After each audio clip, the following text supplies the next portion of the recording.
Hey all, welcome back to the Fire and Water Cooking channel. This is Darren, and hey, we're going to do a little comparison today. I'll be right back.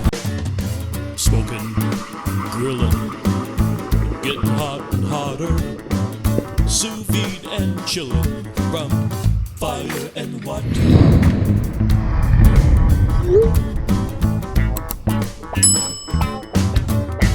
Hey all, welcome to Fire and Water Cooking, where we explore mixing the cooking methods of sous vide, barbecue, smoking, and grilling to make some fantastic food you couldn't make any other way.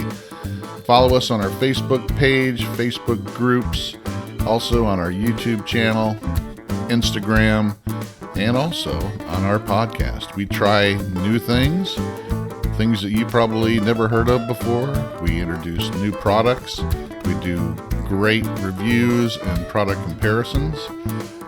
Join us so you can learn more about mixing the methods of sous vide, barbecue, grilling. Also, check out our podcast where we have some great guests, do some great interviews, talk about barbecue, sous vide, and all kinds of cooking. Follow us on the Fire and Water Cooking channel, podcast, Facebook group, and I'll see you then. Like, subscribe, share, and follow.